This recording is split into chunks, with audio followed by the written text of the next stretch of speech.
बिस्मिल्लाहिर्रहमानिर्रहीम। अस्सलाम वालेकुम। Welcome to Alham dynamic world. Dear students, आज का जो हमारा टॉपिक है वो है फाइलेटिक लिनिएज। फाइलेटिक लिनिएज से मुराद क्या होता है? उर्दू में अगर हम इसका मतलब मालूम करना चाहें तो इसका मतलब है शजरा नसब। मीन एक पर्टिकुलर लिविंग ऑर्गेनिज्म का, एक स्पेसिफिक जानदार का मुकम्मल उसकी रिकॉर्ड, हिस्ट्री रिकॉर्ड कि वो कहाँ से आया, उसके आबाओ अजदाद कहाँ से, वो किस चीज़ से इवॉल्व हुआ है, कैसे इवॉल्व हुआ है, ये जो कंप्लीट रिकॉर्ड है इसको कहते हैं उसका फाइलेटिक लिनिएज। फाइलेटिक लिनिएज को डिफाइन करें तो हम इसको कैसे डिफाइन कर सकते हैं? Phyletic lineage is unbroken series of species ancestor to descendant sequence, each later species having evolved from one that immediately preceded it। अब इस डेफिनेशन से मुराद क्या है?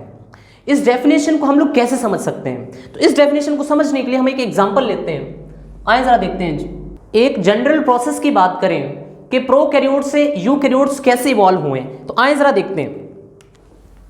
लेट्स सपोज हमारे पास दुनिया में जो सबसे पहले जानदार है वो कौन आए थे जी?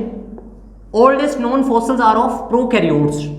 अब जब प्रोकैरियोट्स से एवोल्यूशन हुआ तो प्रोकैरियोट्स में एवोल्यूशन के नतीजे में जो जानदार पैदा हुए वो कौन थे? वो थे आपके पास यूकैरियोट्स। और यूकैरियोट्स में वो जो पहले जानदार जो एवोल्यूशन के रिजल्ट में, कॉन्सिक्वेंस ऑफ एवोल्यूशन के रिजल्ट में पैदा हुए वो कौन थे हमारे पास? वो प्रोटिस्ट थे। अब ये जो प्रोटिस्ट होते हैं, जो प्रोकैरियोट से इवॉल्व हुए हैं, यानी कि जो फर्स्ट यूकैरियोट्स है ये प्रोटिस्ट हैं। ये प्रोटिस्ट तीन तरह के होते हैं हमारे पास। कौन से तीन तरह के होते हैं? एक होते हैं हमारे पास प्लांट लाइक प्रोटिस्ट, एक हमारे पास होते हैं एनिमल लाइक प्रोटिस्ट, और एक जो हमारे पास होते हैं बेटा वो होते हैं फंगस लाइक प्रोटिस्ट। अब ये जो एनिमल लाइक प्रोटिस्ट हैं, जिनको हम लोग प्रोटोजोन्स कहते हैं, इनके अंदर डिफरेंट, ये जब इनमें एवोल्यूशन हुआ, ये जब मुख्तलिफ फेजेस से गुजरे एवोल्यूशन से, तो बेटा ये एनिमल लाइक प्रोटिस्ट किस में इवॉल्व हो गए? एनिमल्स में। अब एनिमल्स में जो सबसे पहली कैटेगरी हमारे पास बनी किंगडम एनिमिलिया में, किंगडम एनिमिलिया में तब्दील हो गया, और एनिमल्स किंगडम एनिमिलिया में हमारे पास जो सबसे पहली कैटेगरी या सबसे पहले जानदार जो इन एनिमल लाइक प्रोटिस्ट से इवॉल्व हुए वो कौन थे? वो फिशेस थी। फिशेस से जब एवोल्यूशन हुआ और फिशेस से जो नेक्स्ट जानदार बने वो कौन थे? वो हमारे पास थे एम्फीबियंस। और एम्फीबियंस से एवोल्यूशन के बाद जो नेक्स्ट आपके पास जानदार बना वो था आपके पास रेप्टाइल्स, और रेप्टाइल्स से देन इवॉल्व हुए birds and mammals.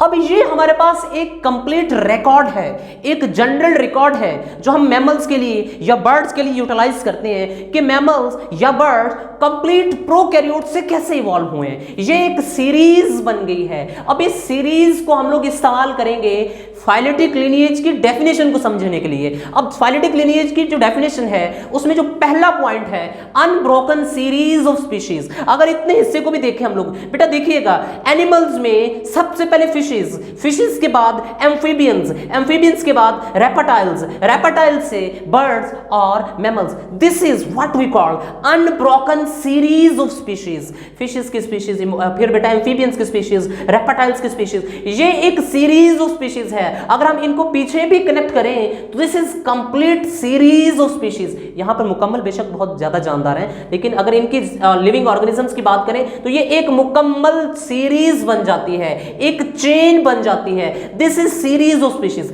First statement. The second one is called arrange in ancestor to descendant. अब एक लफ्ज है एंसेस्टर और एक लफ्ज है डिसेंडेंट। एंसेस्टर किसे कहते हैं और डिसेंडेंट किसे कहते हैं? एंसेस्टर कहते हैं आबाओ अजदाद और डिसेंडेंट कहते हैं औलाद को। अब बेटा वो कहता है जी अरेंज किस तरह से हुए हैं कि पहले आपके पास एंसेस्टर हैं और बाद में डिसेंडेंट्स, फिर एंसेस्टर, फिर डिसेंडेंट्स, फिर एंसेस्टर, फिर तो देखिए बेटा इन सब के एंसेस्टर कौन हैं? प्रोकैरियोट्स। और प्रोकैरियोट्स के डिसेंडेंट्स कौन है? प्रोटिस्ट। अब अगर प्रोटिस्ट एंसेस्टर है तो उनके डिसेंडेंट्स कौन है? ये वाले पर्टिकुलर ऑर्गेनिज्म जिनमें प्लांट लाइक प्रोटिस्ट है, एनिमल लाइक प्रोटिस्ट है और फंगस लाइक प्रोटिस्ट है। अब अगर ये एंसेस्टर बने तो इनके डिसेंडेंट्स कौन है? ये देखें जी एनिमल्स में डिसेंडेंट्स फिशेस के डिसेंडेंट बेटा एम्फीबियंस के डिसेंडेंट्स रेप्टाइल्स से बर्ड्स एंड मैमल्स।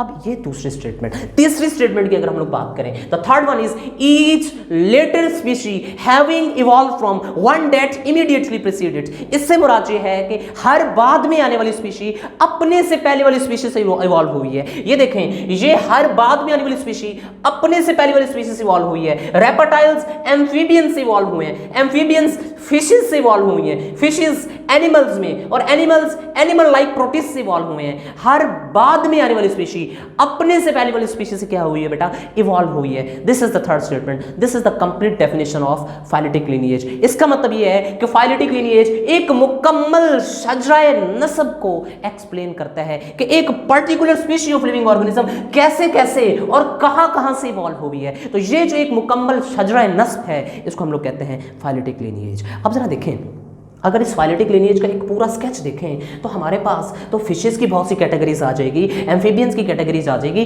रेप्टाइल्स की, बर्ड्स की, मैमल्स की, animal like protist, plant like protist, fungus like protist. तो हमारे पास एनिमल्स की, जानवरों की, बहुत से डिफरेंट टाइप के लिविंग ऑर्गेनिज्म की बहुत ज्यादा कैटेगरी आ जाएगी, वैरायटी आ जाएगी। तो वो जो एक कैटेगरी आ गई है, एक वैरायटी आ गई है, उस वैरायटी को, उस कैटेगरी को हम लोग कहते हैं बायोडाइवर्सिटी। आइए अब जरा देखते हैं बायोडाइवर्सिटी क्या है।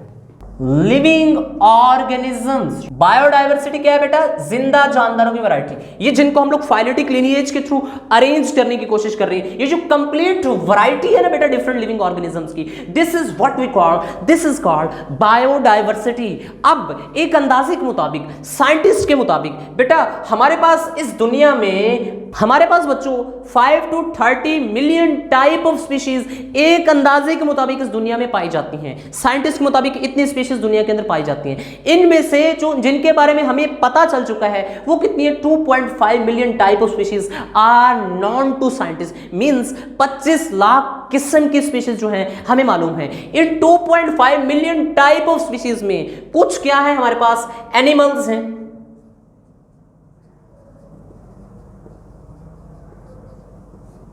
इनमें से कुछ हमारे पास क्या है? प्लांट्स हैं, और इनमें से कुछ हमारे पास क्या है? प्रोटोजोन्स हैं, उनमें फंगस है, इस तरह के जानदार हैं।